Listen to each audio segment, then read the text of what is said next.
What's up everybody, welcome back to my channel. Today I'm giving you guys an update video of my Cardinal Dominus Orfist Regis deck profile post set 10. Now, like I said earlier in my previous videos, I know we're a little bit sets behind on all this stuff, but better late than never, right? So in this video, this is inspired by Zakusa from Team Blackout, of course, and also Ishigame under Team Uniform's alias. But of course, this deck also has the Shadow Army tokens as well. This is actually the very first Shadow Army tokens than Artisaria when she inherited it from Orfist. So they might have a father-daughter relationship kind of thing going on. And I'm guessing Seraph Snow might be the mom. I do not know.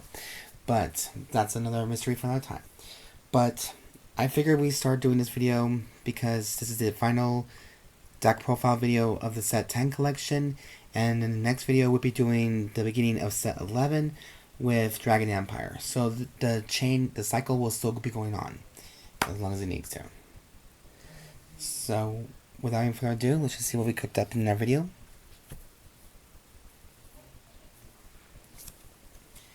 And of course, starting with the ride deck, we are using the energy counters because for me, of course, you do need to use the EG for sanctioned games and other stuff as well.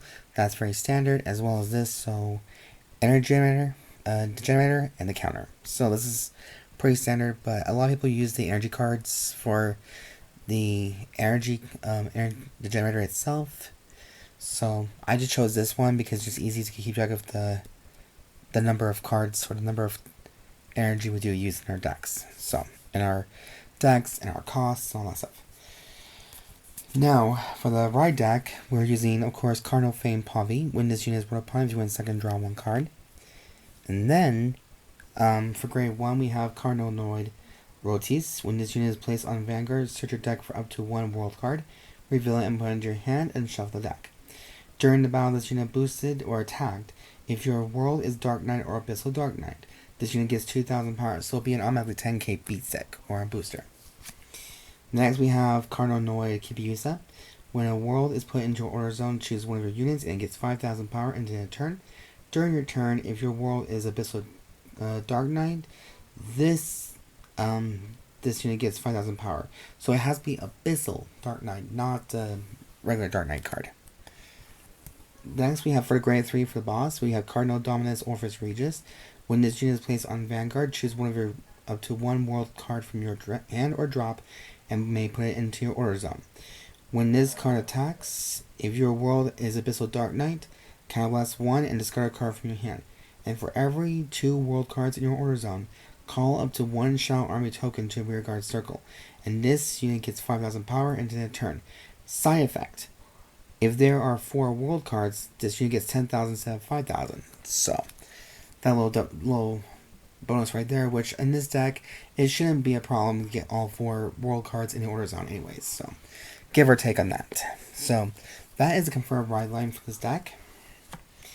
Now for the main deck, we are using the Cardinal series as well as Orfist and Worlds. So for the triggers, we have 4 Cardinal Prima Nabilems. And then for criticals, we're using Cardinal Draco Barbizonde and 4 Dekarcops. Basically, I like this guy. What I like about him is that at the end of the battle, this unit boosted, put this unit into your soul, choose one of your units, and it gets 2,000 power into the turn. And there are some cards in here that does soul blessing, so this card is actually perfect for the deck. Now, if you guys recall from the last update video I did with Orfist Regis, I did include the soul front in the deck for extra soul ability. But I figured this time we're using the guard fronts like Cardinal Draco and Enpyro. If your opponent's Vanguard is grade 3 or greater, this unit gets 5,000 power to the shield. So I am using 3 copies of this guy. You can play 4 and drop 1 critical if you really want to, or no heals. Go figure. But I certainly doubt that. And then for the over trigger, of course, we have to use Eldobreath. Not only do you give a unit 100 million power when this is revealed during your drive check or damage check, when you do check this in the drive check, its skill is double the power and critical of all your front row units until the end of turn. So this card is why people don't like Brandt as often. So But then again, a lot of people are started using the Great Elementals. So that's the grade 0 lineup. Now on to grade 1. We're using the Cardinal Draco and Delocomanis. Delocomanis, yeah. When this unit is placed on rearguard from hand, if your world is Dark Knight or Abyssal Dark Knight, search your deck for up to 1 world card discarded and shuffle the deck. And this unit gets plus 2000 power until the end of turn. Drop effect. If you have a grade 3 Grave Vanguard with Orfist in its card name, Energy Blast 2 and bind this card. And call a Shadow Army token to rear guard. So I do play this at 4 because that skill alone is pretty good. And the main goal also is to get Shadow Army tokens on the field. Now this guy's a 3 of, but I'm hoping to get one more and make it a 4 of. This would be Cardinal Fang Raphilogg.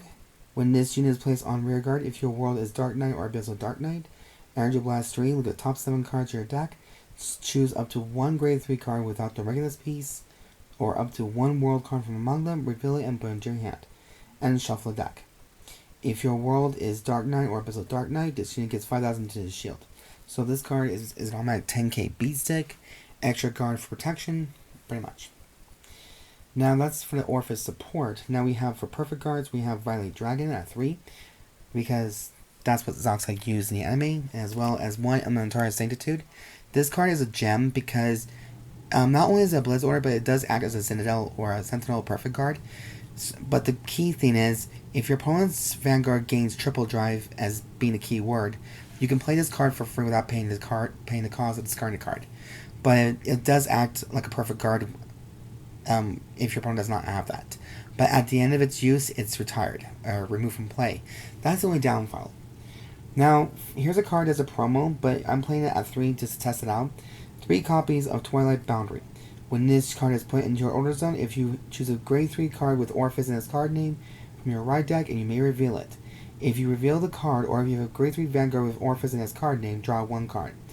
If your order zone has only has world cards, the following effects now apply. 1. Your world becomes Dark Knight. 2 or more, your world becomes Abyssal Dark Knight. So of course that's standard to all the world cards. Now its active skill, if you have a grade 3 Vanguard with Orfist in its card name, and this card was not put into your order zone this turn, Soul Blast 1 and rest this card. Call a Shadow Army token to the rearguard circle until the end of turn. This card's name is changed to Casting a Shadow in the Dusky Night. Sounds a lot better than the Twilight Boundary, if you ask me. But yes, this is the grade 1 lineup, and this is the deck I'm testing out for right now. Imagine what Orfist Phantom will become if he ever did get revealed. Now for grade 2, we're playing 4 copies of Cardinal Noid Exivim, yeah. I think the M's silent.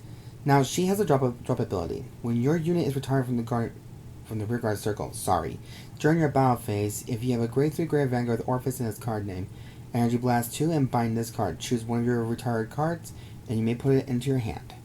So I'm playing this at at 4 because it's nice to have extra cards bounce back to your hand pretty much. It's like a built-in Yuika. The next one we have 2 copies of Cardinal Draco Nebulisak. Sounds gross. When this unit is placed on rearguard or put into a Guardian Circle, if you have 2 or more Shadow Army tokens, this unit gains 10,000 power and 10,000 to shield into the end turn. So basically becomes your 15k beat stack, or defend. Yeah. When this unit is retired from the rearguard circle during your battle phase, put this card into your hand. I might put this at 3, just because that last skill is actually pretty good. But we'll see. Next, we have 4 copies of Perilous Dragon.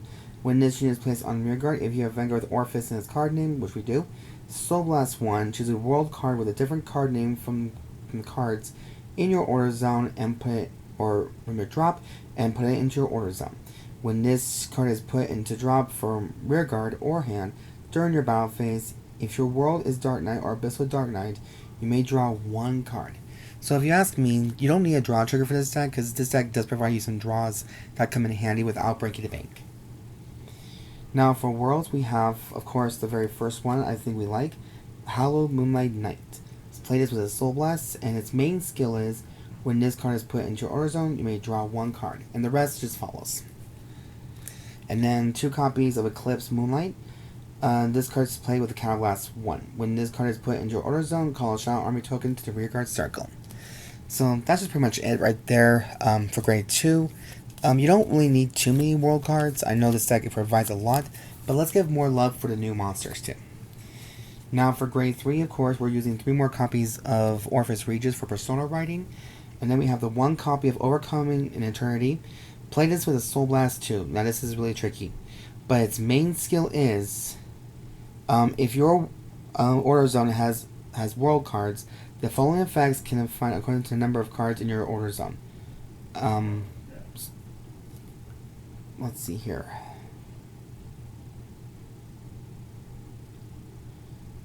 So the first card is, your world becomes Dark Knight. 2 or more cards, your world becomes Abyssal Dark Knight. Now its main effect is, when your Shadow Army token is placed, that placed unit gets 5,000 power in your turn. So I chose this at 1, mainly because of its testing purposes. Now for the next one, we have 2 copies of In the Darkness, Nobody Knows. Play this with a Soul Blast 1 normally, but this main skill is, when this card is put into the order zone, choose one of your opponent's front row rear guards and retire it. So if you want to destroy your opponent's field, you can play this at a max of a 4 if you want, and take this one out if you don't feel comfortable playing it. But these world cards are good options to, give a little test run, give a little whirl, and see what you're more comfortable playing. But that is it for the update video of my Orfist Regis deck profile post set 10. I hope you guys did enjoy this video for much so. Sorry it took a bit longer, but I wanted to get everything pretty much covered. So if you guys have any questions whatsoever, feel free to comment down below and see what you guys think. And as always, there'll be a full deck list in the box down below. And also always, if you like the content I do create on my channel, please subscribe to my channel, comment down below, rate, and thumbs up for this channel, show some love, and I greatly appreciate it. Now, if you guys are going to do comments, just honest opinions, don't be a troll about things, don't be negative, just be honest, and just, be freaking for real for once. But that's just my intake. That's all I have for you guys. I'll see you guys. That's the end of set 10, and I'll see you guys next video for set 11. And as always, I've been your host, Siren Frost, signing out.